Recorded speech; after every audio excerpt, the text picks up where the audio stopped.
Kidney விற்பனையில் எனக்கு எந்த தொடர்பும் இல்லை என்று இடைத்தரகர் மோகன் தனக்கு ஜாமீன் வழங்க வேண்டும் என்று கோரிக்கை விடுத்திருந்தார். இந்த நிலையில் நாமக்கல் கிட்னி திருட்டு வழக்கில் இடைத்தரகர் மோகனுக்கு ஜாமீன் மறுப்பு தெரிவிக்கப்பட்டிருக்கிறது.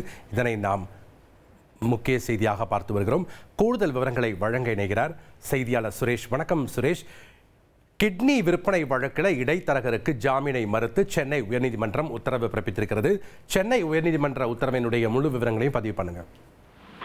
வணக்கம். நாமக்கல் மாவட்டம் குமாரபாளையம், பள்ளிப்பாளையம் பகுதிகளில் விசைத்தறி தொழிலாளர்களை குறிவைத்து இந்த சட்டவிரோதமாக கிட்னி விற்பனையானது நடைபெற்று வந்ததை கண்டுபிடிக்கப்பட்டது. இந்த சம்பவம் தொடர்பாக வழக்கு பதிவு செய்த காவல்துறையினர் இடைத்தரகர்களான ஆனந்த் மற்றும் மோகன் ஆகிய 2 பேரை கைது செய்திருந்தார்கள். இதுல மோகன் சென்னை உயர்நீதிமன்றத்தில் ஜாமீன் கோரி மனு தாக்கல் செய்திருந்தார். அந்த மனுல இந்த சட்டவிரோத கிட்னி விற்பனைக்கும் தனக்கும் எந்த ஒரு தொடர்பும் இல்லை, தான் ஒரு நிரபராதி என்று அந்த மனுவில் அவர் தெரிவித்திருக்கிறார்.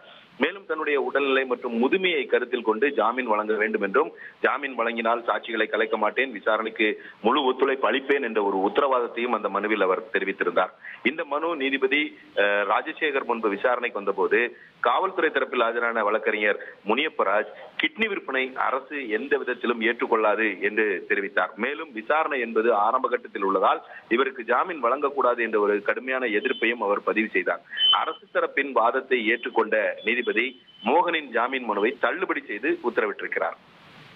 நன்றி சுரேஷ், உங்களுடைய தகவல்களுக்கு.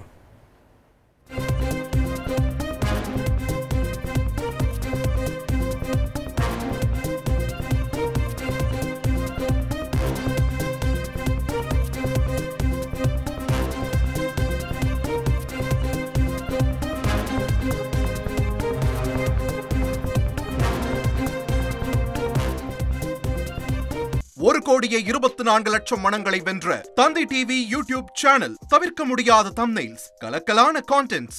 நீங்களும் இந்த குடும்பத்தில் இணைய இப்பவே சப்ஸ்கிரைப் பண்ணுங்க. அசுரபலம் கொண்ட எங்கள் டிஜிட்டல் கரங்களில் உங்கள் விளம்பரங்களை சேர்க்க வாட்ஸ்அப் பண்ணுங்க.